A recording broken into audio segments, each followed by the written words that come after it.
Hello à tous, j'espère que vous allez bien. Aujourd'hui, on se retrouve pour une nouvelle interview et cette fois-ci, j'ai le plaisir de recevoir Benoît Bosque. Hello à toi. Bonjour. J'espère que tout va bien de ton côté. En tout cas, je suis vraiment très content de pouvoir faire cette interview. Ça fait un bon moment que je voulais aborder des sujets autour du market making et pour le coup, j'ai l'impression quand même de tomber sur une pointure et aussi une entreprise qui est assez représentative de ce qui se passe enfin, dans ce domaine-là côté crypto. Donc, on va avoir une petite heure pour parler de tout ça. Avant de commencer, évidemment, je voulais remercier toutes les personnes qui regardent cette interview, même celles qui regardent les autres interviews. J'ai beaucoup de retours positifs, donc encore une fois, ça fait très plaisir. N'hésitez pas à mettre un petit commentaire si jamais il y a des questions qui n'ont pas été abordées. J'essaierai d'y répondre ou peut-être que Benoît pourra passer une tête. N'hésitez pas aussi à mettre un petit like et à vous abonner si ce n'est pas déjà fait. Et puis, on va pouvoir tout simplement commencer. Avant de commencer cette interview, j'ai pour habitude de poser une question à la personne que je reçois, notamment sur le sujet de qui aimerais-tu voir sur ma chaîne prochainement? Est-ce qu'il y a un sujet de prédilection que tu vois peu abordé, peut-être côté retail, côté particulier, et qui est peu abordé, et qui pourrait, par exemple, être abordé au travers d'une interview d'une personne que tu as en tête? Oui, alors je ne sais pas si tu l'as déjà reçu, mais je pense que David Schrang de LeadBlock est quelqu'un de particulièrement intéressant sur la scène VC à Paris Ok. et il pourrait te donner une bonne idée de quelque chose dont on ne parle pas beaucoup, qui est comment certaines VC, certaines boîtes de venture sont meilleures que d'autres à aider les projets et à les accompagner. Et je pense que LeadBlock en particulier fait ça bien. Donc certaines boîtes vont juste mettre des investissements et d'autres vont effectivement accompagner, vont aider le projet plus tout au long. Et je pense qu'il aura un bon sens de t'aider à représenter un peu une carte mentale de comment chacun de ces acteurs finalement interface au sein de la communauté crypto avant les launches, en gros. Hmm. Je pense que c'est assez intéressant parce que on a, en tout cas de mon observation, j'ai l'impression qu'il y a beaucoup de VC, beaucoup de fonds qui sont surtout là pour extraire de la valeur, mais pas forcément pour en apporter aux projets qu'ils soutiennent. J'ai l'impression qu'il y en a beaucoup qui dumpent assez rapidement. Après, évidemment, ça dépend du cliff, ça dépend des engagements, ça dépend des mentalités de chaque fonds, mais c'est vrai que j'ai surtout vu des VC se comporter pas forcément d'une bonne manière. En tout cas, c'est un peu l'impression que ça donne parfois. Et je pense que ça peut être aussi bien ouais, de mettre en lumière des VC qui essayent vraiment d'aider les projets de A à Z à se développer, évidemment pour derrière trouver une performance, mais voilà, c'est aussi le but des VC d'accompagner au-delà du financement. Donc, ok, sujet très intéressant. Je me note ça. On va pouvoir commencer. Donc, comme d'habitude, petite présentation. Qui es-tu? Que fais-tu?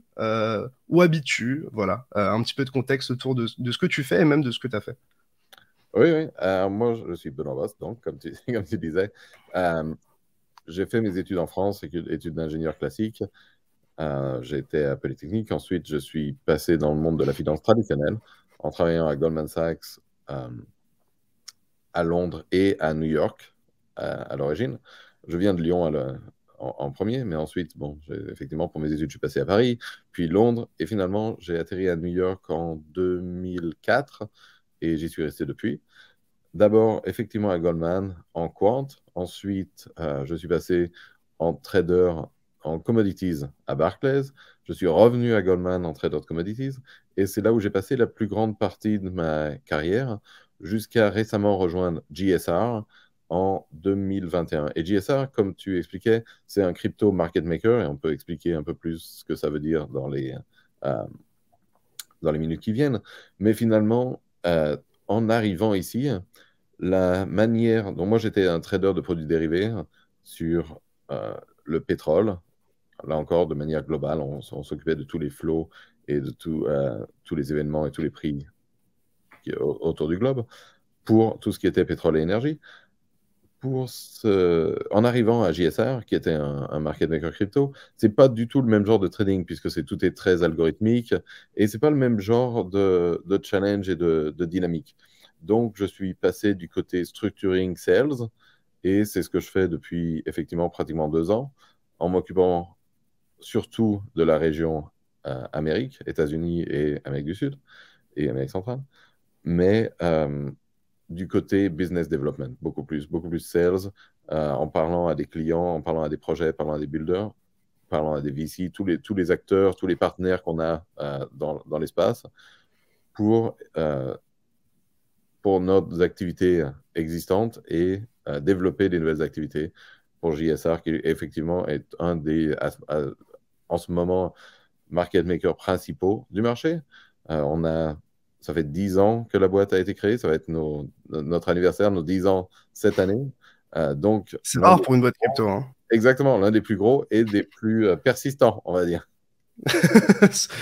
Enfin, une des boîtes qui reste en vie, on va dire, parce qu'après tout ce qu'on a vu sur ce cycle-là, on a eu des choses assez étonnantes. Je me demandais comment t'en es arrivé dans la crypto, puisque au final, tu disais que tu étais plutôt dans la tradfi. Qu'est-ce qui a fait que ton cœur a peut-être un peu plus penché pour la DeFi ou même la CeFi du côté crypto? Et même, qu'est-ce qui a fait que t'es passé plutôt de la partie entre guillemets trading à la partie plutôt sales et business development en soi? Alors, JSR, ça a été fondé par des anciens de Goldman. Donc, moi, l'un des fondateurs était assis à côté de moi et tradait du pétrole avec moi en 2013. Un de ses amis était parti à Ripple qui essayait de trouver, comment dire, un contrat qui pourrait incentivize les... Récompensé. Ouais. exactement, exactement. Créer les bons... des bons termes économiques pour que les gens fassent des marchés et créent de la liquidité sur leur token à l'époque XRP. Donc ça, c'est en 2013. Donc un groupe dont un de mes, comme je disais, un de mes collègues proches s'est réuni, Chris Gill, Alex Sirkia, Rich Rosenblum, GSR, les initiales, pour créer justement un market maker qui pourrait faire ça. Donc à ce moment, quand ça commence, c'est dans un garage à Malaga, en Espagne, avec à peu près, je crois, 15 000 euros. Donc, enfin, des débuts, Pas grand-chose. des débuts humbles, on va dire. Ouais. Ça continue comme ça pendant un certain temps. Puis en 2017, avec le premier boom d'ICO, les échanges sur lesquels ils créent de la liquidité pour XRP se mettent à demander d'aider d'autres tokens, d'autres assets. Et petit à petit, JSR réalise qu'effectivement, il y a quelque chose à faire, on embauche une vraie équipe de trading, on embauche une vraie équipe de tech, on se connecte à une soixantaine d'exchanges, même si maintenant, de nos jours, surtout après ce qui s'est passé, il n'y en a vraiment qu'une quinzaine qui sont actifs. On, on commence à avoir vraiment des vraies ambitions. C'est ça en 2017, 2018. 2018, ça s'écrase, le marché retombe. C'est là où le collègue avec qui je travaillais, moi, rejoint la boîte, Rich Rosenblum. Il, il les aide à développer des capacités de trading linéaire et non linéaire, plus pour tout ce qui est OTC. C'est le moment où JSR trade le premier variant swap sur Bitcoin. On peut expliquer ce que c'est si jamais les gens sont intéressés plus tard.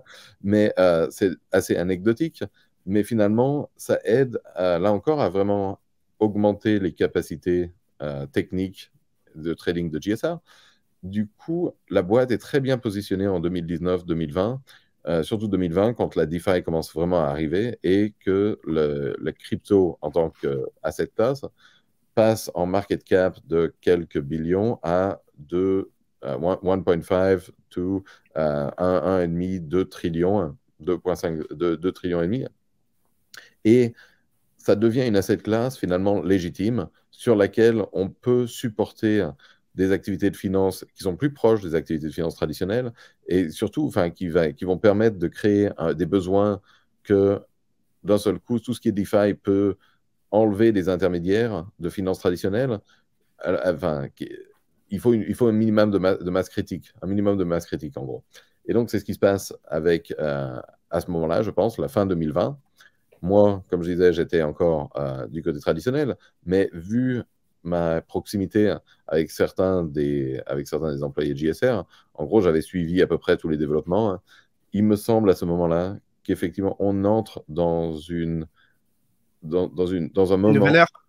Ouais. En gros, ça y est, d'un seul coup, maintenant, ça y est, crypto est assez gros pour pouvoir justifier d'avoir une économie des employés, des acteurs qui viennent de finances traditionnelles et qui vont aider à faire croître tu vois, Cette l'espace. classe, ouais, cet écosystème. Exactement.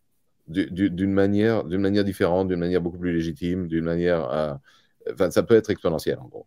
Donc moi, c'est à ce moment-là que je fais le jump, que j'arrive en crypto pour JSR. Et comme je disais, JSR étant un market maker, tout le trading et la plupart du trading est très très algorithmique. On est connecté en low latency, donc enfin tout ce qui est API. voilà, exactement, à tous les exchanges, et on envoie des ordres qui créent le bid et l'offre sur les tokens pour lesquels on a des contrats, ou en gros, on fait ça de manière très très rapide, euh, euh, avec une très grosse fréquence, on va dire, voilà. Mhm. Euh, avec des remplacements, enfin, tout est très très technologique, enfin, c'est très intense Automatisé. du côté Mhm. tech. Et il n'y a pas beaucoup euh, de décisions manuelles, mais surtout, et ça c'est une des, comment dire, un des facteurs qui nous différencie pas mal de beaucoup d'autres acteurs dans l'espace, c'est que nous, on, on est une boîte qui se focus principalement sur les clients. Donc, on ne fait pas beaucoup de prop trading, on ne fait pas beaucoup de décisions discrètes d'être long ou short tel asset. On fait, Market neutral. on donne des services à nos clients. On est principalement market neutral. On a comme tout, en gros, tous les acteurs crypto vont avoir un bêta au marché, vont être corrélés positifs au marché. La question, c'est de savoir est-ce que c'est avec un énorme leverage 2, 3, 4 fois où ça marche juste que quand ça monte, ou est-ce que tu le fais de manière réfléchie, de manière reposée. Et donc, nous, c'est plutôt ce que nous, on a essayé de faire. Et on est vraiment, là encore, l'idée, étant des anciens de Goldman Sachs, c'est de reproduire un système qui est beaucoup plus proche justement de ce qui se passe en finance traditionnelle, où la boîte va grandir avec ses clients tout au cours de la relation en ajoutant des services, en ajoutant des capacités. Donc, en gros, pour expliquer enfin, comment se passe le market making, JSA va arriver au début de la vie d'un projet, pas forcément trop tôt comme certains autres, mais on peut arriver relativement tôt quand une équipe a décidé à peu près de ce qu'il voulait faire et quel est le produit. On a une partie qui fait VC, donc on peut faire un investissement dans le projet et l'équipe à ce moment-là. On aide avec comment dire, d'autres services ancillaires les aider à progresser pour aller vers la TGE et le launch. Donc, on va aider sur l'aspect légal, qui est très, très important pour nous.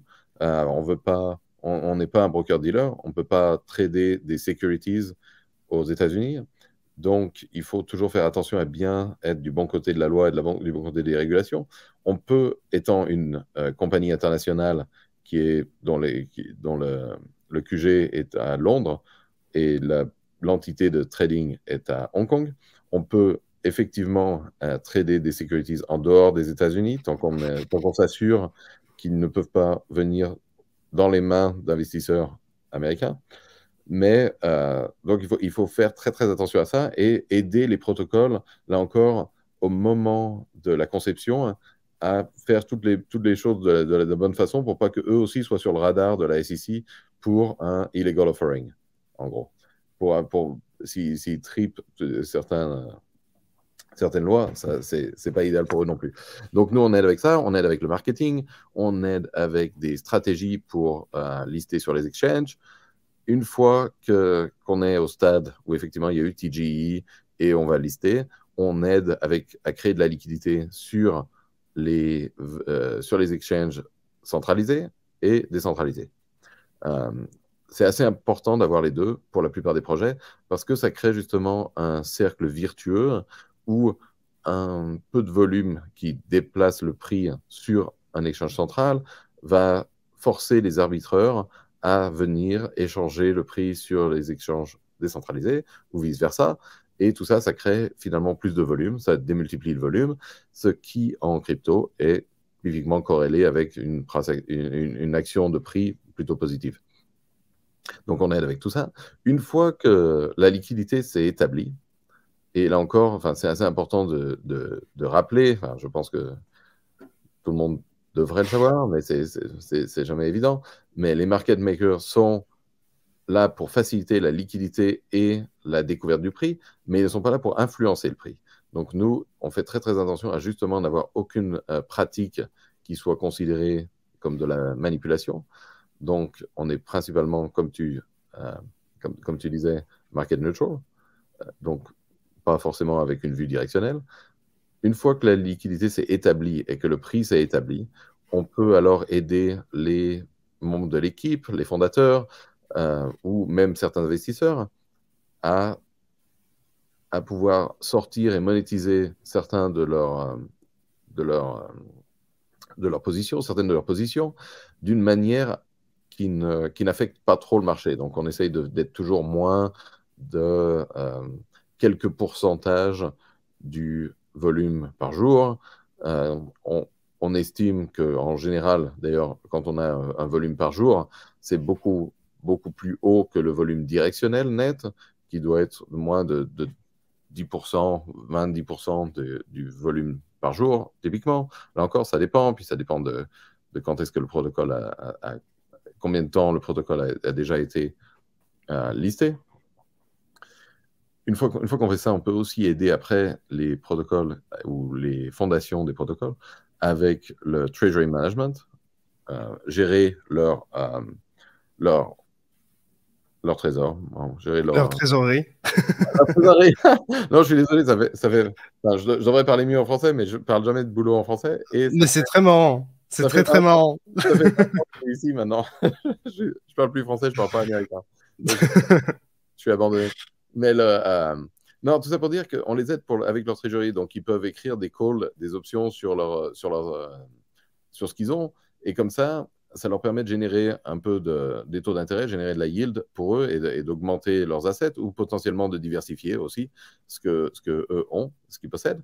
Et donc, on a aussi un asset manager, GSR Capital, qui peut offrir certaines stratégies, soit aux investisseurs, soit effectivement pour les trésoreries des protocoles. On avait une petite opération de mining, de Bitcoin mining, mais ça, on a fermé il y a à peu près 1 an.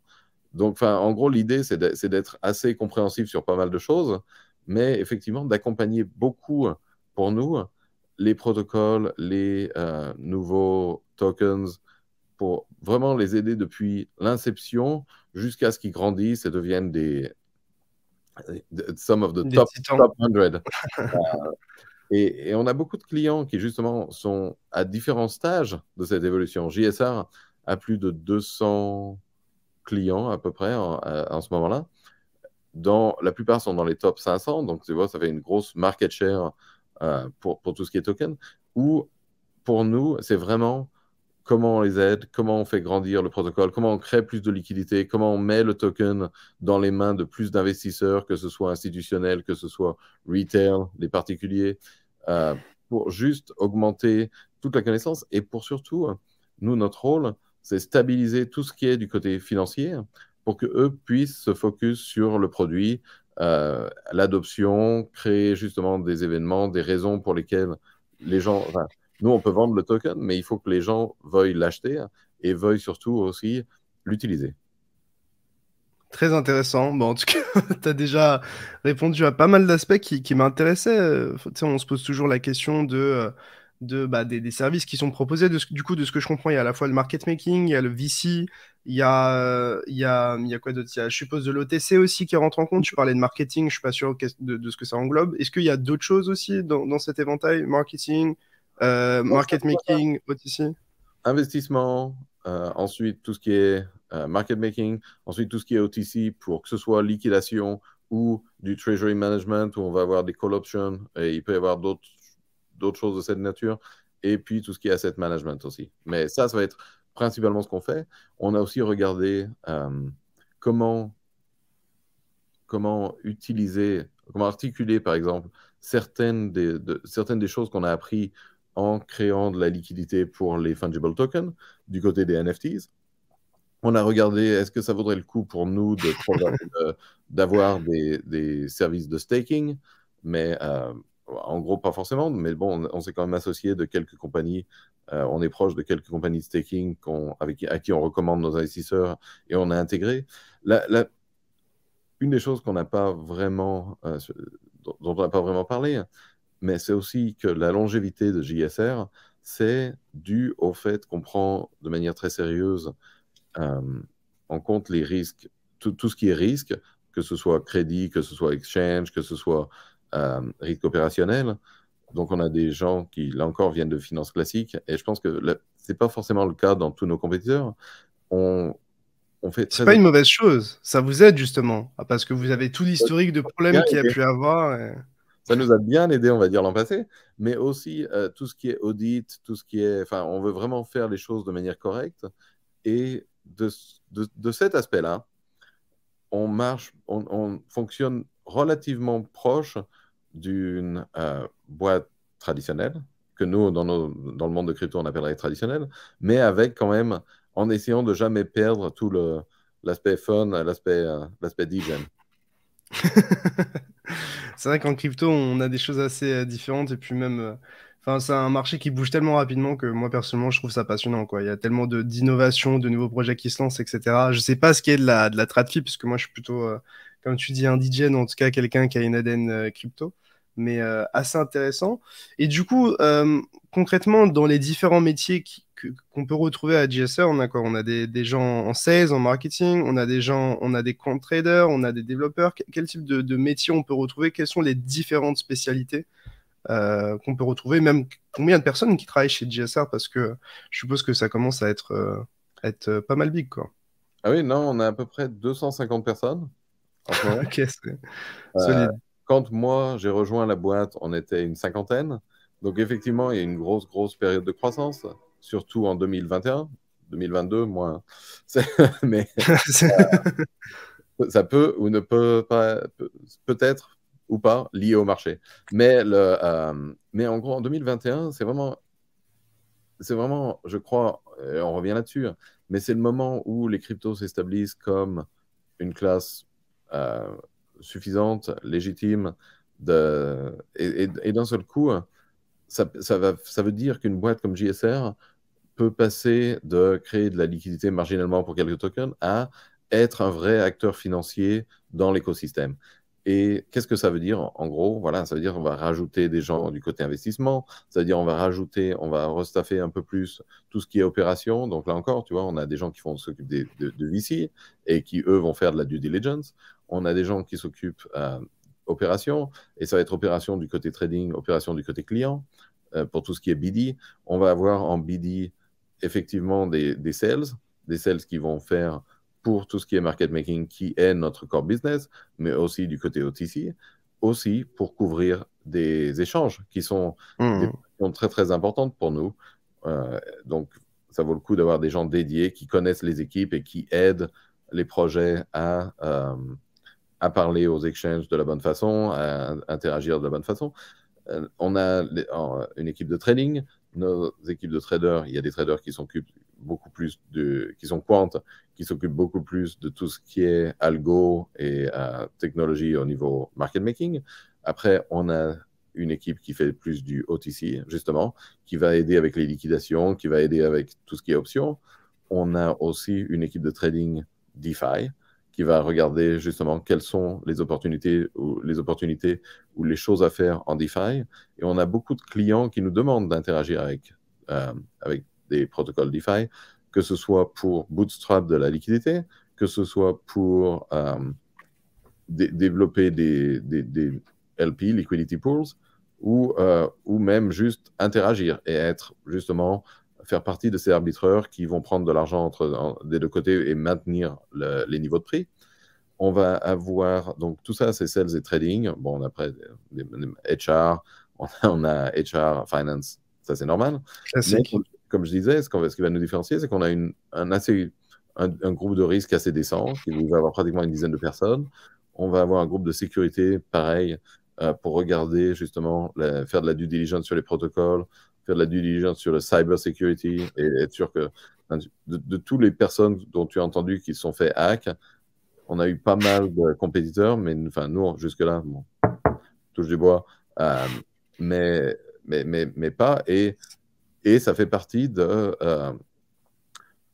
ça fait partie de ça, de ne pas tomber dans l'illusion que tout se passe bien et être complacent. Toujours se remettre en question et Exactement. faire attention à son bac, quoi. Voilà, exactement. En crypto, c'est très très dur. Parce que quand on arrive au début 2022, une des questions que beaucoup de traders posent au management ici, c'est pourquoi est-ce qu'on ne met pas plus d'argent sur UST? Pourquoi on ne met pas plus d'argent sur Anchor? Ça retourne 20%, c'est gratuit. Enfin, on peut faire plein d'argent, 20% gratuit, c'est incroyable. On devrait y mettre des centaines de millions. Et quand on regarde, oui, ben, enfin, c'est trop d'exposure concentrée dans un protocole qu'on connaît, enfin, Peu. qu'on comprend, mais dont on ne sait pas exactement quels vont être les mécanismes qui vont assurer que ce genre de taux puisse se stabiliser. Enfin, c'est toutes les questions qui vont finalement, bon, après, 3 mois plus tard, tout, tout est allé à zéro. Je dis pas, enfin, on n'avait pas de. C'est pas comme Vous si on n'étiez avait. pas positionné à la baisse, c'est ça que tu voulais dire, par exemple. Oui, oui, non, et puis c'est pas comme si on l'avait vu venir. On avait investi nous-mêmes sur Luna, quelque chose qui n'était pas très, enfin, c'était pas très conséquent, donc c'était pas très grave. Mais enfin, comme tout le monde, on n'avait pas forcément, on voulait croire à l'existence d'un algo stablecoin. Il se trouve que, ben, comme je pense qu'ils ont créé des économies, des règles économiques sur leurs tokens qui ont précipité la chute à un moment, mais enfin, et qu'on n'avait pas forcément vu venir, on n'avait pas forcément de timing. Mais c'est vrai qu'on n'était pas trop exposé parce que justement, on regarde quelles sont nos concentrations d'exposition sur différents protocoles, sur différents counterparties. Et donc, enfin, je dirais, c'est là où il y a un peu euh, l'une des différences, c'est que JSR, par rapport à beaucoup de boîtes crypto, va avoir plus de rôles qui se rapprochent des boîtes plus traditionnelles. En Moins plus, greedy, en soi. Peut-être un peu moins greedy. long-term greedy. Ok. C'est assez marrant ce que tu dis parce que ce que tu montres, c'est que même des acteurs sophistiqués aujourd'hui se retrouvent piégés, par exemple, avec enfin, l'affaire Luna UST. On l'a vu même sur l'affaire FTX. Comment t'expliques que voilà, même des acteurs sophistiqués se font prendre au piège de cette manière-là? Est-ce que tu as des idées en tête? Enfin, comment c'est possible que les boîtes qui ont les plus gros cerveaux ou le plus de moyens pour faire justement ces due diligence, parfois ne le font pas correctement. Tu vois, même sur l'affaire FTX, moi, ça m'a choqué qu'il y ait des aussi grosses boîtes qui investissent dedans et qui globalement ferment les yeux en espérant que ça se passe bien, quoi. FTX, c'était vraiment, enfin, c'est assez unique. Euh, Luna Terra, c'est plus philosophique, donc ça veut dire, genre, est-ce que les gens vont croire qu'ils peuvent trouver un système qui va être stable ou, genre, ou à quel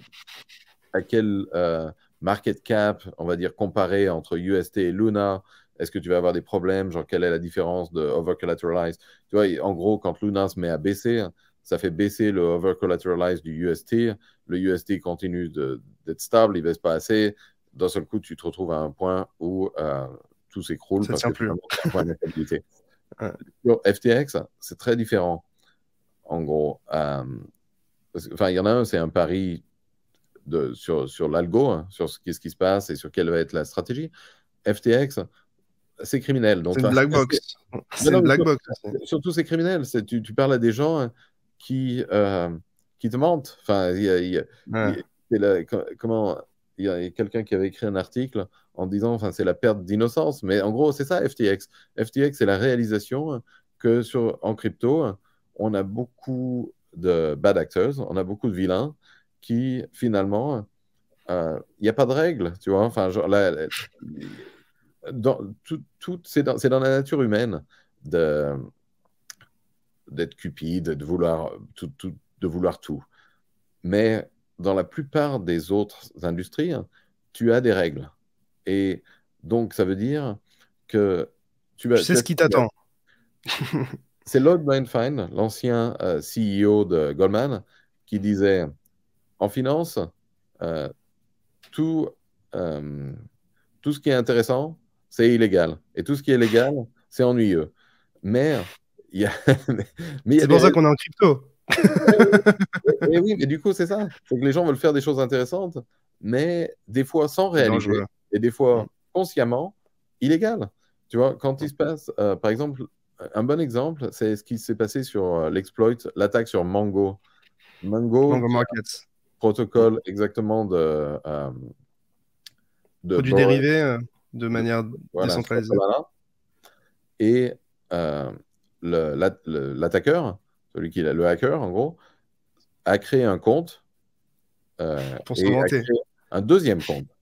Donc, il peut avoir deux comptes et il y en a un qui a vendu à l'autre beaucoup de tokens. Il Ouais, a c'est ça. manipulé le prix de ce token. Un de ses accounts valait moins 500 millions, l'autre valait plus 500 millions.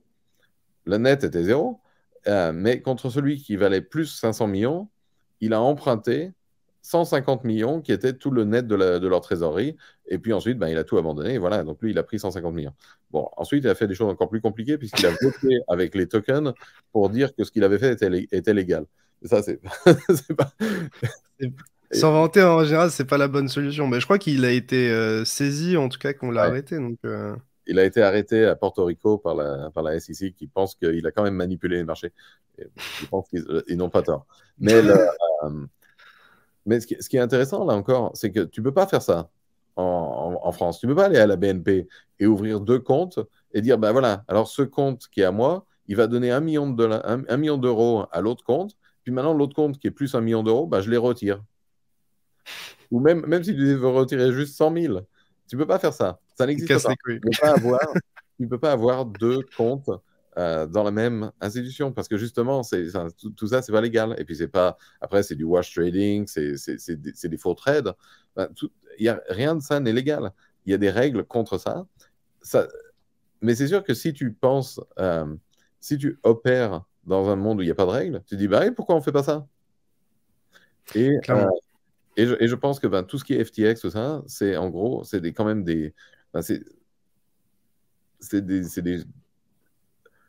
Comment dire? C'est une hypothèse d'intégrité qui, je pense, a été rompue. Je pense qu'on a perdu, en gros, euh, une chance de faire confiance aux gens. C'est pour ça qu'il y a beaucoup de personnes qui disent qu'il faut aller en DeFi, qui est beaucoup plus trustless, où il y a moins, justement, on dépend moins de relations de confiance. Juste Mais du code. oui, mais bon, enfin, DeFi, c'est petit encore. Mm, Donc, mm. donc, tant que DeFi n'aura pas atteint, pareil, une certaine masse critique, il faudra passer par des institutions centralisées et on va avoir à dépendre justement bah, de relations, de confiance. Et il va falloir créer un cadre pour que ça puisse se faire, que ça puisse opérer de la bonne façon. Et donc, je pense qu'on va avoir un peu plus de régulation. Enfin, tout ça va se passer cette année. Mais c'est vrai qu'il y a des boîtes énormes qui ont investi dans FTX. FTX avait dit aux gens, voilà, vous pouvez investir chez nous, Il n'y a mais pas de risque. C'était ce qui non, est écrit dans le deck, d'ailleurs. on vous dit rien. Ils leur ont dit, ben voilà, mais on vous dira rien. On vous dira pas ce qui se passe, vous n'aurez pas le droit de voir nos finances, vous n'aurez pas le droit de rien. Et il y avait ce qu'on appelle la FOMO, la Fear of Missing Out. C'est-à-dire que genre, tout le monde se dit, oh là là, mais il faut absolument que je fasse quelque chose. De l'autre côté, ces fonds qui investissent, c'est des fonds qui ont des dizaines de milliards de dollars Oui, investis. c'est même pas 1% de leur capital, Donc quoi. Donc, pour eux, c'est plus genre, si je veux une petite exposition, ça a l'air d'être le truc qui marche, ils ont l'air de parler à des politiciens américains, donc ça doit être à peu près légitime. Hop, je vais mettre un petit ticket, 100 millions. 100 millions pour la plupart des gens, ça semble énorme. Pour eux, c'est rien. Voilà, en gros, c'est comme ça que ça se passe. t'as éveillé ma curiosité sur les NFT. J'ai plein de sujets à aborder, mais les NFT, c'est un sujet assez particulier parce qu'aujourd'hui, je pense que le point critique, c'est justement la liquidité, c'est ce que vous offrez. Qu'est-ce qui fait qu'aujourd'hui, on n'a pas plus de liquidité ou pas plus de solutions qui sont développées, notamment du côté dérivé, d'un point de vue, enfin, du côté option, etc. Est-ce que c'est un axe que tu vois se développer prochainement? Je suppose que les royalties, c'est un énorme frein puisque ça évite, enfin, ça empêche de faire un volume excessif puisqu'au final, à chaque fois qu'on fait des allers-retours, on se fait manger en frais. Quelle est ouais, ta perspective sur les NFT et comment vous avez abordé ce sujet, par exemple en interne, si vous l'avez abordé? Non, c'est très, très vrai. Sur les NFT, enfin, ce que je dirais, c'est qu'il manque jamais de liquidité à l'offre. C'est, c'est Mais c'est plus le problème des NFT, c'est plus sur le bid et sur les floors et tout ça. Euh, L'autre problème, c'est que, enfin, effectivement, vu qu'il y a une nouvelle collection sur tout ce qui est PFP, vu qu'il y a une nouvelle collection de 10 000 pièces qui sort tous les 2 jours, il y a pas, enfin, c'est pas comme si le nombre d'utilisateurs augmentait tous les 2 jours, Autant. 10, 20 Ouais. 000, 30 000. Enfin, À part en bull market, du mais, coup. mais même là, enfin, si tu veux, c'est que justement, genre, on n'est pas une, ça va pas être stationnaire. Si on veut continuer tous les jours de vendre de plus en plus, euh, il- le- le- là encore, le monde des NFT, l'écosystème des NFT, c'est pareil. Il y a beaucoup de hackers, il y a beaucoup de rugs, il y a beaucoup de scams. Il faut faire attention, pas cliquer sur tous les liens. Ça va être l'un des. D'ailleurs, je pense que c'est l'une des choses qui va nous faire évoluer dans le futur. C'est quand on aura réussi à avoir une expérience qui sera beaucoup plus proche de ce qu'on a dans le Web 2, où justement, il ne faudra pas faire attention à chaque lien que tu cliques, chaque truc. Enfin, C'est insupportable. c'est très dur pour les gens enfin, sauf si on est un expert, c'est très très dur de naviguer dans tout ce qui est crypto et dans tout ce qui est NFT. Mais pour revenir un peu à comment créer de la liquidité ou comment faire des choses. Donc nous, on a lancé il y a à peu près un an notre collection de NFT corporate, un peu comme la BNP ou Goldman Sachs ou d'autres banques ou grosses institutions peuvent avoir des collections d'art. On a décidé que nous, il nous en fallait une aussi. Et vu qu'on était une boîte crypto, autant avoir une collection d'art digital. Donc, on a on a accumulé Commencer à collectionner. exactement, dans une collection qui s'appelle GSR Blue, où justement le thème, c'est de prendre des Blue chips. PFP ou des choses qui sont bleues, non, en Ah, couleur. ok. Et donc, on a acheté un Bored Ape, on a acheté un Doodle, on a acheté un Moonbird, on a acheté un D-God, parce qu'il nous fallait justement, nous, vu qu'on est market maker, on opère sur plusieurs chaînes, donc on voulait justement que plusieurs chaînes soient représentées. On a même acheté, quand Aptos a été lancé, un des tout premiers NFT sur Aptos. Euh, Après, ça, c'est juste des choses, des pièces. Donc, on a une quinzaine d'œuvres qui font partie de notre collection et que on n'a aucune intention de revendre. Donc, on va les garder. Et, et ça nous permet aussi de, D'expérimenter. non, et puis de garder un pied dans ce qui se passe. Quand il y a des choses comme le Sewer Dash, Dookie Dash qui se passe avec les Sewer Pass de Bored Ouais. Ape, ben nous, on a un Bored Ape. Donc, on récupère, on joue et on connecte comme ça. On se connecte comme ça à la communauté. Donc, ça, c'est très intéressant. Et puis, enfin, c'est légitime. Et je pense que les NFT, c'est fun. Donc, moi j'aime bien. Donc, c'est moi qui suis sponsor sur pas mal de ces initiatives. Euh, Après, on a essayé aussi justement de faire du trading et d'avoir de la liquidité. Et pour ça, on s'est principalement attaché à tout ce qui était art blocks. Donc, on a une dizaine de Fidenza, on a une dizaine de Squiggle, on a cinq Ringers, on a des Subscapes, des Anticyclones que j'aime bien aussi, un artiste noir américain qui fait des trucs super cool en generative art. Là encore, l'idée, c'était, et moi j'ai un background, j'étais aussi au conseil de plusieurs institutions d'art, enfin, on va appeler ça traditionnel, mais c'est de l'art émergent et contemporain qui, la plupart des gens vont pas penser que ça soit vraiment traditionnel. Mais bon, c'est de la sculpture, tout ça, c'est différent des NFT. Donc, on a essayé là-dessus et on a effectivement des pièces très sympas. Mais vu que les volumes étaient assez bas et les prix, enfin, c'était une partie de l'industrie qui était sous pas mal de stress pendant les 6 derniers mois, les NFT. Donc, il n'y avait pas grand chose à faire. Mais là encore, je pense qu'il y a il y a des moyens, et nous, on explore toujours, et on va trouver moyen d'augmenter la liquidité, mais ça ne va pas être sur tous les NFT, ça va pas être sur tous les. Ça va pas être, il y a tellement de scams, de collections, enfin, ça fait pas forcément beaucoup de sens. Et puis, si ça vaut 0,01 ETH, enfin, c'est des projets Ah, zombies. mais je me posais la question, tu vois, parce que typiquement, je pense que s'il y a des collections qui sont amenées à avoir du market making un jour, je sais pas si ça se fera ou pas, parce que ça va un petit peu contre, entre guillemets, la nature même des NFT de base, et puis contre les royalties. Mais tu vois, on voit des marketplaces arriver comme Blur qui commencent à mettre du zéro royalties, qui commencent à faire des gros volumes. Je sais pas si c'est du wash trading ou si c'est autre chose, mais tu Tu vois, c'est le genre de sujet. Et je me dis que, voilà, par exemple, des Bored Ape, des mutants, je pense que ce seront les premiers à peut-être profiter de ça un jour. Après, c'est Je peut-être pense que un. quand tu vois ce que fait Franklin, par exemple, Ouais, Bored Ape, c'est ouais, essentiellement du market making. C'est ouais. juste discret parce qu'il y a beaucoup moins de pièces et que la liquidité est beaucoup plus fractionnaire. Mais c'est à peu près ça. Je pense que ce qui est intéressant de voir, c'est qu'effectivement, ça a été une période assez difficile pour les NFT. Mais ça a été une période où il y a beaucoup de résistance, il y a beaucoup d'innovation, tu vois, et des choses comme Blur, des choses comme SudoSwap, des choses comme X2Y2. Il y a beaucoup, beaucoup de protocoles qui explorent aussi comment avoir justement des dérivés, comme tu disais, NFTX qui vient pour réégaliser en gros les NFT pour que tu puisses les trader de manière beaucoup plus, enfin, tu sais plus quelle est Mm, justement l'identité de chaque NFT. Tu vas avoir des protocoles qui essayent de faire des options sur les NFT pour potentiellement avoir encore gagner des taux. Donc, il y a beaucoup de choses. C'est très intéressant ce qui se passe sur les NFT. Ça n'a pas encore cliqué, à mon avis. Je pense que c'est parce que la user base est trop petite encore, c'est encore trop limité. Et que c'est le bear. Bear plus petit écosystème, c'est difficile. Ouais.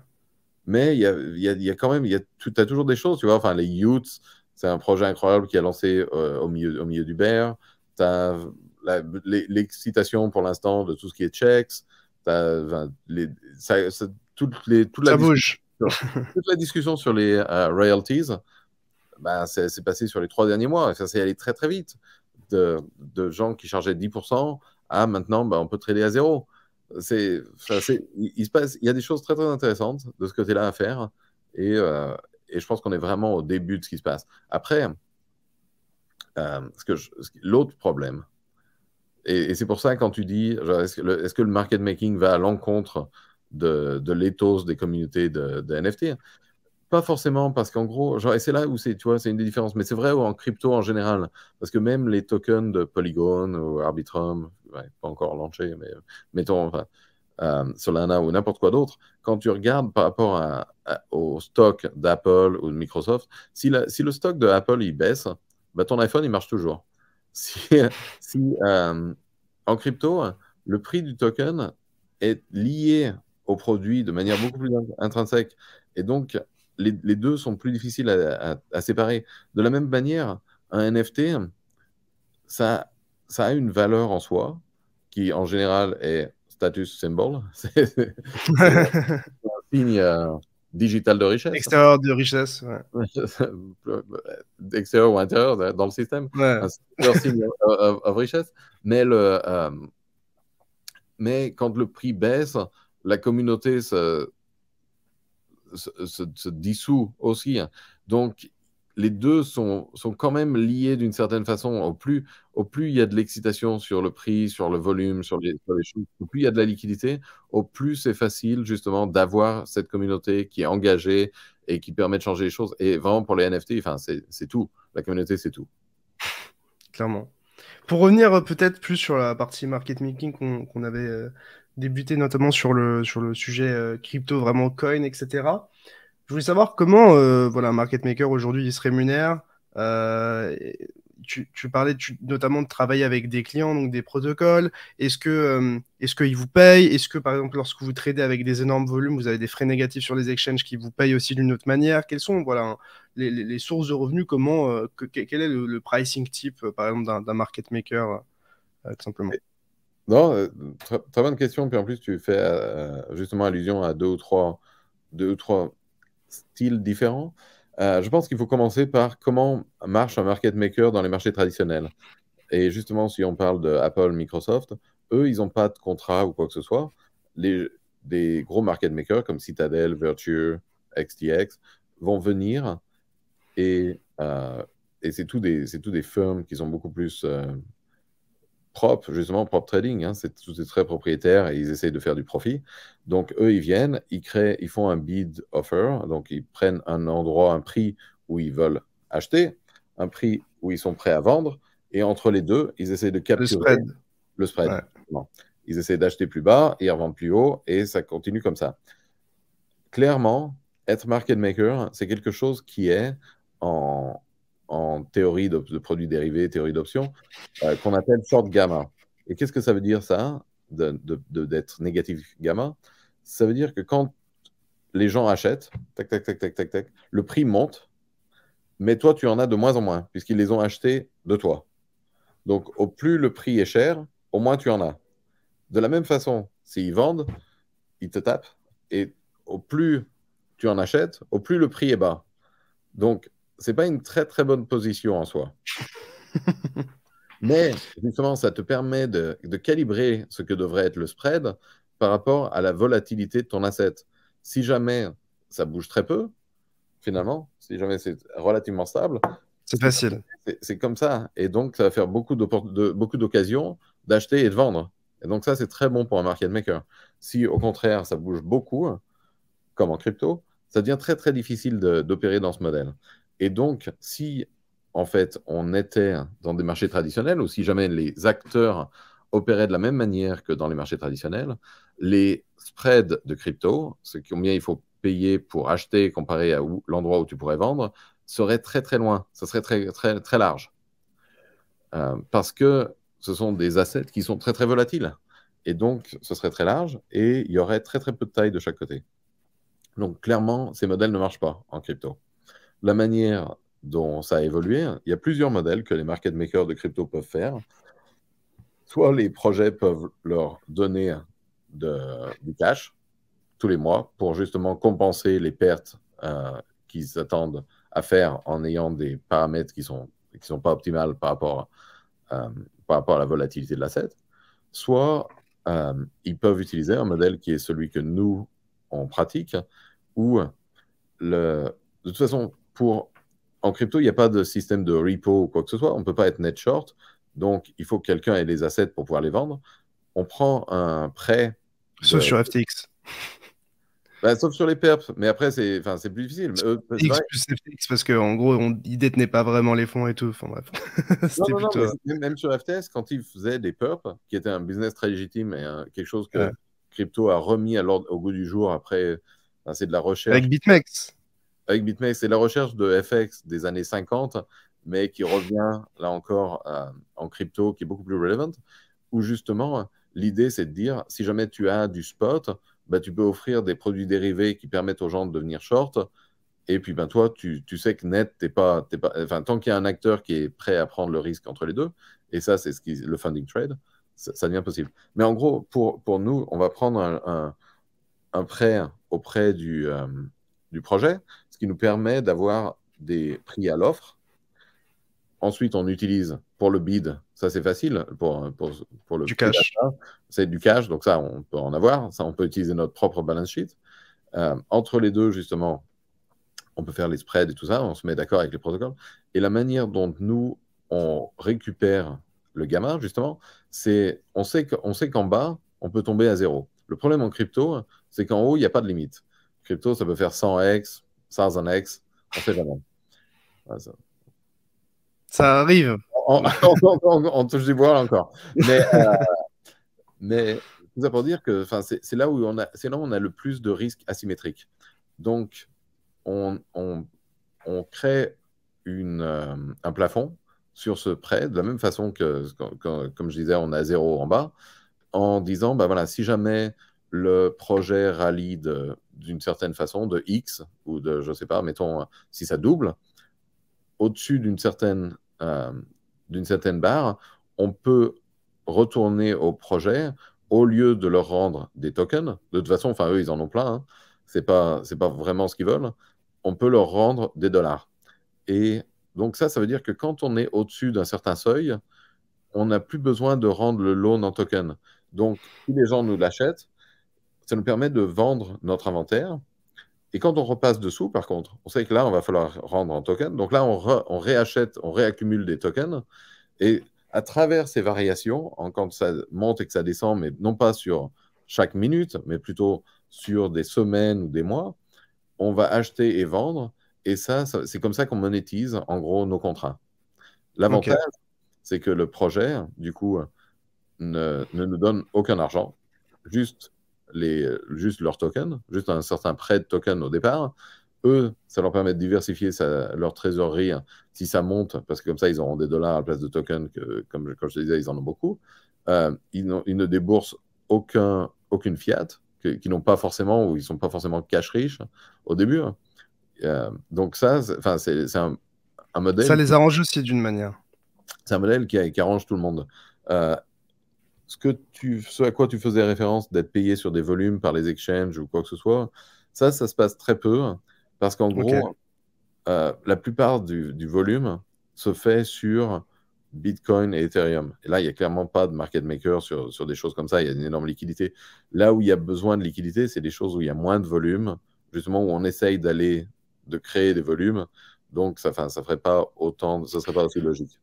Quand tu dis il n'y a pas de market maker sur BTC Ethereum, tu veux dire pas de market maker dédié, mais en soi, par exemple, vous Correct, faites du correct, market correct, making aussi sur Bitcoin et Ethereum d'une manière, non? correct. J'aurais dû préciser. C'est que justement, il n'y a pas de market maker qui travaille dans ce modèle avec un contrat, avec une entité. Mais tu vas avoir des market makers. Bitcoin et Ethereum, justement, la volatilité de Bitcoin était tombée jusqu'à 30% Ouais, j'ai vu. C'était incroyable. il y a quelques mois, qui est finalement moins que justement certains de ces single name stock options, single name stock, Apple, Microsoft, ils peuvent avoir une volatilité de 30 à 40% pareil. Donc finalement, tu te retrouves avec le même genre de market D'environnement. maker, Mm. beaucoup plus traditionnel. Tu peux avoir des Citadel, tu peux avoir des Virtu Tower, un des gros market makers. Mais en gros, tout ça, c'est des boîtes, des hedge funds, où justement, il y a pas de clients, il n'y a rien, c'est juste qu'ils veulent faire de l'argent pour eux. Quand vous travaillez avec des clients, est-ce que c'est de l'exclusivité ou est-ce que, par exemple, un projet a, je sais pas, 5 ou 10 market makers en soi? Ça va dépendre de la taille et ça va dépendre des besoins. Par exemple, c'est très difficile pour nous. Nous, on ne peut pas, pour l'instant, faire de marché en Corée, par exemple, parce qu'il faut une entité coréenne qui le fasse. Donc, certains projets vont, par exemple, prendre un market maker qui peut faire des marchés en Et Corée. réguler là-bas. Ouais. Exactement. Tu as pareil au Japon ou dans certains pays en Indonésie. Donc, selon, il peut y avoir des raisons comme ça pour avoir plusieurs market makers. Il peut aussi, pour couvrir tous les exchanges ou toutes les choses, il peut y avoir des projets qui vont prendre quelqu'un différent pour les États-Unis contre à l'intérieur des États-Unis pour isoler certains risques. Donc, enfin, c'est pas rare qu'un projet ait plusieurs market makers. Ok. Et par exemple, tu parlais de répartition entre le volume market maker et le volume uniquement, on va dire, initié par le retail. C'est quoi les proportions typiquement sur un coin, enfin, je sais pas, du top 200 que vous market makez? Est-ce que vous représentez 80% de l'échange, on va dire, en tout cas, qui initie un échange ou est-ce que... Non, enfin, même top 200, c'est déjà trop, c'est très très différent. En gros, je vais dire, sur les top 50, il y a peu de market makers qui va être plus de 10% du volume, 5 à Ok. 10% du volume. Ensuite, de 50 à 100, ça peut aller justement jusqu'à 20% peut-être, et puis ensuite, dans les 100 d'après, ça va être jusqu'à 50% ou des choses comme ça. Mais en se souvenant que c'est juste un côté, en gros. Genre, c'est justement, enfin, ce qui est intéressant, c'est que tant qu'il y a un market maker, tout le monde peut toujours acheter ou vendre. Maintenant, ce qui est intéressant de voir aussi, c'est qu'en gros, quand tout se passe bien, ces chiffres sont assez faibles et enfin, c'est assez bas. Parce qu'il n'y a pas besoin de market maker quand tout va bien. Quand il y a des grosses périodes de stress, quand il y a eu, comme en 2022, tu vois, Covid aussi. exactement, stress on the way down ou on the way up aussi, genre à la baisse ou à la montée. Donc quand ça baisse beaucoup, là, il n'y a plus que les market makers. Donc là, notre market share, notre part du marché augmente beaucoup, Augmente drastiquement. très, Ouais. très, très, enfin, très, très vite. Ça se voit tout de suite si tu regardes sur une courbe et que tu as pris contre part de marché, ben, tu vois tout de suite que genre, dès que le prix bouge beaucoup, la part monte, que ce soit à la baisse, mais aussi à la haute. Parce que plus personne ne veut vendre. Par exemple, genre ce qui s'est passé sur Aptos récemment, ce qui s'est passé sur euh, Mm, tous les coins comme tous les coins qui avaient une exposure à AI, pareil, genre ils ont tous rallye beaucoup parce que dans ce coup, plus personne ne veut vendre. Donc si tu n'as pas un market maker qui est là pour stabiliser, tu te retrouves dans une situation où plus personne ne veut vendre. Si j'ai acheté quelque chose à 1 dollar et que le niveau pour acheter c'est à 2, bah, ça vaut plus le coup d'acheter. Donc du coup, les gens abandonnent.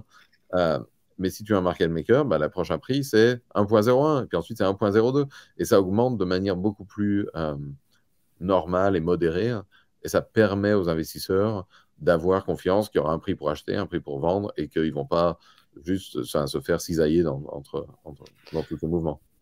Comment ça se passe en interne, une journée comme le crash Covid? Moi, je me souviens l'avoir vécu sur BTC avec une journée à moins 30 ou moins 50% même. Enfin, c'était...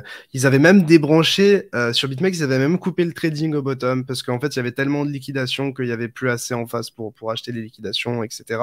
Voilà, comment vous gérez en interne ces journées-là? Même, je pense à la faillite de FTX ou Crashuna, etc. Est-ce que c'est le moment où le département du risque s'excite et s'affole un petit peu? Comment ça affecte vos activités? Oui, non, mais enfin, moi, j'étais pas là encore pour le Covid à ce moment-là. J'étais en train de dealer avec le fait que le Tant pétrole mieux, était devenu. Le pétrole était négatif. négatif. Enfin, on avait nos propres problèmes. Mais, euh, mais par contre, enfin, tu vois, j'étais là pour Luna, j'étais pour la FTX et tout ça. Quand tu, comme je te dis, nous, je pense qu'on est bien organisé. Donc, d'un seul coup, toutes les fonctions à GSR se mettent à travailler ensemble de manière relativement coordonnée pour connaître, genre, quel est notre risque à nous, combien on va Notre être, book. Ouais. combien on va être exposé, quels sont les risques secondaires, genre, quelles sont nos autres expositions aux acteurs qui sont avec, mais surtout aussi, quel est le risque pour nos clients, comment on va vouloir gérer ça. Par exemple, quand FTX s'écroule, nous, on avait de l'argent dessus et on avait pas mal d'argent dessus qui était lié à des prêts justement de nos clients qui voulaient qu'on aide à créer de la liquidité sur FTX. On aurait pu essayer de dire à chacun, ben voilà, donc ça faisait partie de ce que vous nous aviez prêté pour qu'on fasse ça. L'exchange est down, donc ben, on ne peut pas vous retourner cette partie, enfin, ça faisait partie du contrat. Ce qu'on a décidé de faire à la place, c'est de restituer tout le monde à 100% pour être sûr que, enfin, justement, qu'il n'y ait pas de problème, parce que ça nous semblait être la bonne chose à faire pour nos clients. C'est pas tout à fait leur problème, ce qui s'est passé ou quoi que ce soit, mais euh, effectivement, nous, on essaye de faire de ce qui est le mieux possible avec les contraintes, genre s'ils veulent faire des choses sur certains exchanges, mais celui-là n'étant pas un échange que nous, on avait identifié comme particulièrement risqué, on a dit, ben, OK, c'est pour nous. Donc, on s'assure que tout le monde... euh, je Ça n'a pense pas que dû être évident. non, mais c'était très bien reçu. Mais ça veut dire aussi, ce que ça veut dire, c'est comprendre quelle est ton exposition, quelles sont les expositions de tout le monde très vite, et pouvoir prendre des décisions rapides pour justement limiter ton exposition, limiter tes risques, et voir ce qui est possible dans certains cas. Tu vois, savoir si FTX s'écroule. Qu'est-ce qui se passe avec Alameda? Alameda, c'était un de nos plus gros compétiteurs. Pareil, est-ce que, tu vois, je dirais, le premier jour, c'est quels sont les risques. Le deuxième jour, c'est quelles sont les opportunités. Et puis, dans le troisième jour, c'est OK, on y va, on attaque. En gros, et c'est un peu ce qu'on a vu sur FTX de la part de beaucoup d'acteurs du marché. Au début, tu as peur. Deuxième jour, tu fais rien, tu attends de voir. Le troisième jour, tout le monde essayait de voir s'ils pouvaient racheter des claims, racheter des choses, euh, L'avantage, c'est que dans les crises, il y a toujours des opportunités. Maintenant, ce qui est vrai, c'est que pour pouvoir les saisir, ben, ça veut dire qu'il te faut une organisation où toutes les choses se fonctionnent. Euh, Là encore, les contraintes technologiques sont réelles. Tu vois, tu vas avoir des journées avec des volumes énormes. Il faut que le système marche, il faut que tout se passe process de la bonne façon pour que, enfin, sinon tout s'écroule et il n'y a rien qui marche. Donc là, nos clients continuent de demander, même en période de crise, est-ce que la liquidité est bonne sur les autres exchanges? Est-ce que nos clients, nos utilisateurs qui dépendaient de FTX, est-ce qu'ils peuvent retrouver de la liquidité sur, je sais pas, Binance, Huobi, OKX ou autre? Donc nous, on essaye de voir, genre, qui va être le prochain exchange qui va être affecté, comment ça marche. Ok. Pour parler d'un sujet un peu touchy, je voulais parler des trading desks, des exchanges et aussi des petites mèches qu'on peut retrouver parfois sur les dérivés, que ce soit sur BTC, Ethereum ou d'autres. Quelle est la part de vérité entre enfin, est-ce qu'il y a vraiment tant de trading desks que ça, d'exchanges, donc des exchanges qui tradent et qui parfois peuvent trader contre leurs clients? Est-ce que les mèches qu'on peut retrouver parfois, par exemple, j'en sais rien, sur Bybit, sur Binance Future, sur BitMEX, peu importe, est-ce que c'est des mèches qui marquent vraiment un manque de liquidité innocent ou est-ce que parfois c'est juste, ok, ça nous arrange en tant que market maker de retirer quelques bids, que ça fasse péter de la liquidité pour derrière se positionner en face et essayer de gagner une opportunité. Il y a aussi l'histoire de est-ce que c'est 100% market neutral ou est-ce que des fois c'est directionnel sur des plus petites périodes de temps? Ça, c'est vraiment ce que les particuliers ont en tête, en fait. Et je comptais un petit peu sur toi pour avoir une réponse, peut-être démystifier peut-être une certaine partie de ce sujet-là. Euh, donc là, enfin, c'est assez intéressant parce que ça revient à la même chose de ce qu'on disait, tu vois, en finance traditionnelle, un exchange, enfin, c'est pas possible, ça n'existe pas. Il y a vraiment des clés, des limitations Tu vas en claires. prison, quoi. Oui, tu peux pas avoir. Mais enfin, je dis ça, mais cela dit, ça existait encore d'une certaine façon il n'y a pas très très longtemps où il y avait justement des gens qui sont exclus des règles. Ça s'appelait les spécialistes, par exemple, sur le New York Stock Exchange, où c'était les gens qui maintiennent les books. Il y a des brokers, il y a des traders qui peuvent créer de la liquidité pour les exchanges. Mais effectivement, ça existe, cette pratique, ça n'existe plus. Et enfin, c'est très très difficile avec les règles actuelles à faire sur les exchanges traditionnels. C'est aussi très difficile à faire pour les exchanges qui veulent opérer aux États-Unis, par exemple. Les mêmes règles. Donc, ça ne va pas exister à Coinbase, Kraken, Gemini. Maintenant, pour les exchanges asiatiques comme Binance ou Bybit, comme tu disais, ils auront des desks en interne. Maintenant, je pense que la plupart essayent de faire les choses correctes. Il faut penser que la plupart des acteurs crypto, je pense en 2020 et 2021, se retrouvent avec pas mal de profits sur des opérations légitimes. Et du coup, c'est un peu l'opportunité pour... euh, donc tu combes tous les trous là où c'était et hop, maintenant on est clean, tout va bien. Donc en gros, je pense que c'est beaucoup moins un problème ces temps-ci, mais c'est vrai que ça peut arriver. La plupart du temps, la mission des desks internes est plus de créer de la liquidité pour être sûr que justement, on ne se retrouve pas avec un projet où il y a zéro, il n'y a plus d'offres du tout, plus de bits du tout. Euh, mais c'est vrai que ça crée des problèmes de confiance et de ce qu'on appelle D'éthique. Chinese Wall Mm. pour être sûr que personne n'agit sur des mauvaises informations. Et ça, clairement, quand tu as FTX et Alameda, une boîte de trading qui est couplée à un échange, tu peux voir si c'est pas bien fait et si c'est pas fait de manière honnête, bah, voilà, tu perds des milliards de dollars. Ok.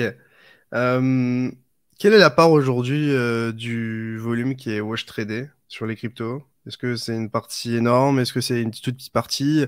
On a souvent l'occasion d'aller sur CoinMarketCap ou même CoinGecko, voir des exchanges avec des énormes volumes, alors que c'est pas forcément la sensation que ça nous donne quand on voit le nombre de personnes autour de nous utiliser ces plateformes-là. Voilà. Quel est votre ressenti sur ce sujet-là? Je crois qu'il y avait une entreprise américaine, je sais plus qui c'était, qui avait fait un site pour dire le vrai volume, c'est ça. Mais voilà.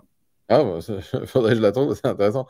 Mais effectivement, ça dépend des exchanges. Et il y en a où c'est une grosse proportion de ce qu'ils font, on va dire. Et je pense, enfin, tu vois, là encore, la plupart du temps, c'est pas difficile à savoir, en gros, parce que quand tu regardes effectivement sur CoinMarketCap ou CoinGecko, tu peux voir sur un projet, mettons si tu cliques sur une paire en particulier, et que sur le plus 2, moins 2%, il n'y a rien, et que ça a tradé des centaines de millions de dollars, bon, bah, ça devient étonnant que ce soit le cas. Euh, Nous, on essaie de travailler justement avec enfin, des exchanges qui sont corrects, qui sont clean. Tu vois, enfin, tout ça, là encore, il n'y a aucun risque sur tout ce qui est les exchanges régulés aux États-Unis. Mais même à Binance, tu auras aucun de ces problèmes parce qu'en gros, enfin, ils ont assez de volume organique pour ne pas avoir besoin de faire ça. C'est vraiment quand tu vas dans des exchanges plus petits ou plus durs. euh, je pense qu'il faut se souvenir, comme de partout, euh, en crypto, si quelque chose est trop beau pour être vrai, c'est pas vrai. Mais Je pense qu'on l'a vu. ça s'applique à beaucoup de choses, mais c'est juste, Ouais. oui, mais en crypto, la tentation est toujours très grande de dire, bah, regarde là, voilà, là, il y a quelque chose de gratuit, de machin, et il faut juste cliquer ces deux, trois trucs, hein. On a un intérêt à y croire des fois, on essaye de se voiler la face, je pense. Mais bon, je pense que maintenant les gens sont quand même un petit peu plus prudents avec tout ce qu'on a vécu, ça a été un petit peu violent. Euh, je t'ai déjà pris pas mal de temps, j'ai peut-être deux dernières questions pour clôturer, mais en tout cas c'est super intéressant. On parle souvent de l'OTC. Il y a toujours ce mystère de l'OTC parce que on se dit, est-ce que, je sais pas, les Saoudiens sont en train d'acheter des milliards de dollars de crypto, ou est-ce que, j'en sais rien, on a des énormes, je sais pas, VC qui sont en train de liquider, etc. Euh, comment ça se passe? En gros, ils viennent vers vous, enfin, il y a des acteurs qui viennent vers vous qui disent, moi, j'ai pas envie de passer par le book directement de Binance parce que j'ai des trop grosses sizes, liquidez-moi ça ou achetez-moi ça à à un prix moyen pendant une certaine durée. Comment s'articulent les deals et est-ce que tu as des exemples, évidemment sans citer les noms, mais, ou même les coins, mais genre de l'ampleur de ces deals-là? C'est très varié, mais j'ai envie de dire que tu vois, l'adoption institutionnelle en crypto est encore très limitée. Donc, tous ces deals, c'est pas encore énorme. Du côté finance traditionnelle, ça, c'est énorme, c'est gigantesque. Monnaie courante, ouais. Non, mais surtout, enfin, il y a beaucoup d'acteurs.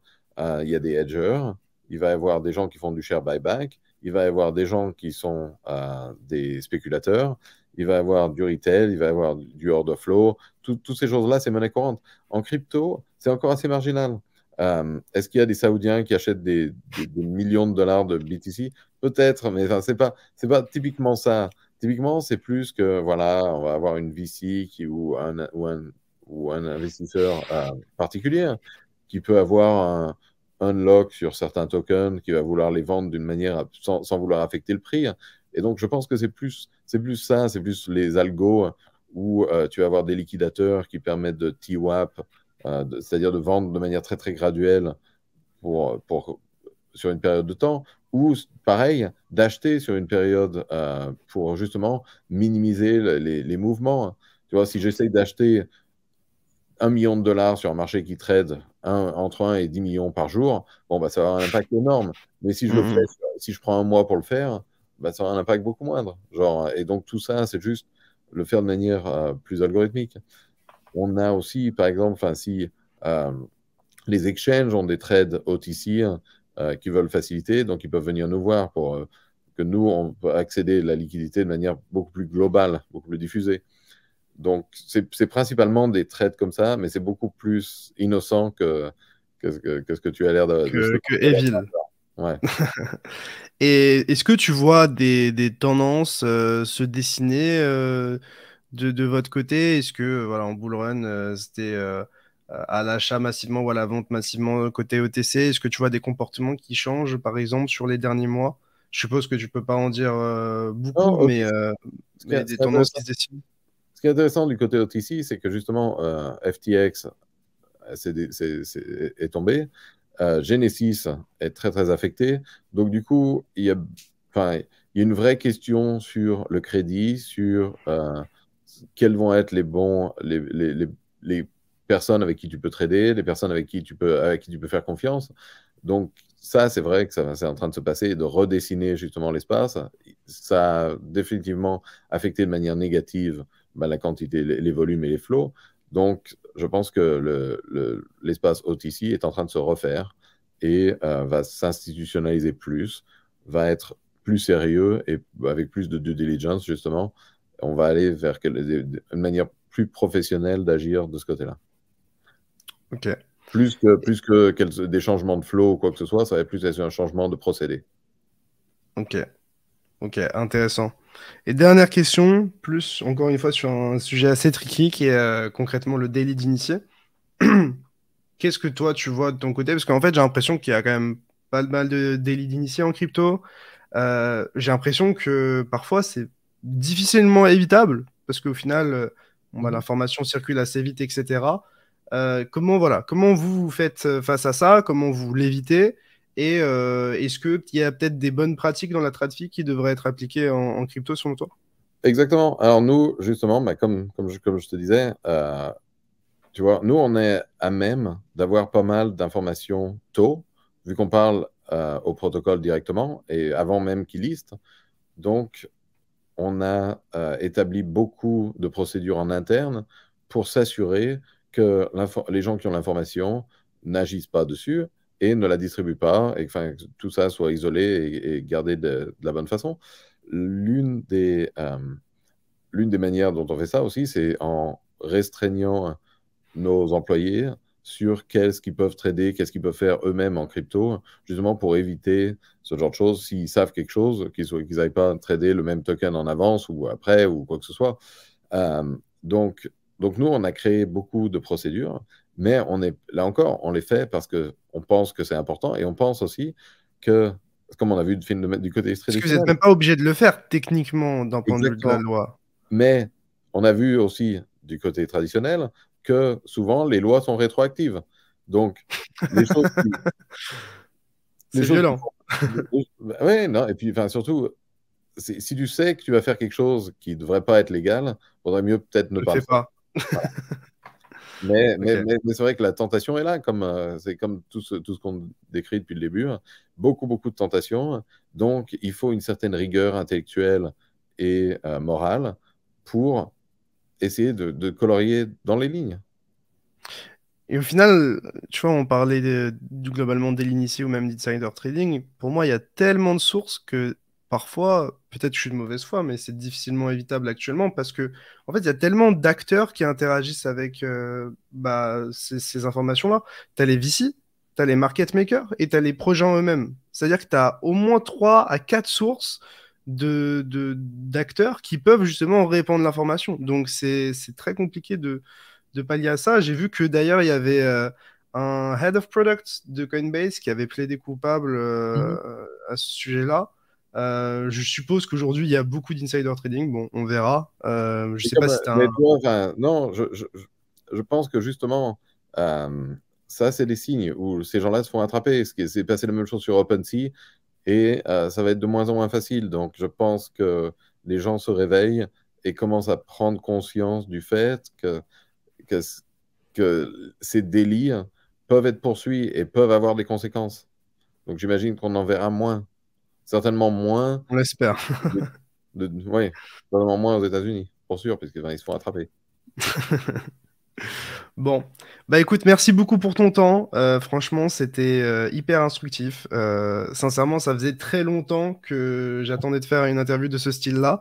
Donc là, pour moi, c'est Noël avant l'heure. Tu vois, là, on a bondi de. J'ai profité de quelques mois avant l'heure de Noël. Donc merci pour ça.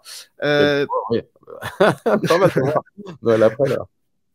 et pour clôturer, je voulais savoir si tu avais peut-être un petit mot de la fin ou peut-être de l'alpha ou des choses à regarder que tu recommanderais aux gens qui nous ont écoutés aujourd'hui. Ben, non, j'ai pas beaucoup de secrets, mais je pense que c'est assez intéressant ce qui se passe sur ce mois de janvier. Tu vois, je crois qu'on a un retour aux DeFi Primitives. C'est des tokens qui ont bien marché. On a eu quelques tokens qui marchent très bien dans la compétition pour le nouveau Layer 1 ou alors Layer 2, la solution qui va être la plus scalable. Euh, pour moi, je continue de penser qu'on n'a pas encore vu le jeu, le entertainment, que ce soit musique, que ce soit movie. On n'a pas encore vu celui qui va gagner et je pense que ça va être très intéressant pour cette année. Ok, bah écoute, c'est bien noté. Merci encore une fois pour ton temps et on se retrouve très vite pour de nouvelles vidéos et peut-être une nouvelle interview à l'avenir, je l'espère. À très Parfait, bientôt. merci beaucoup. Yes.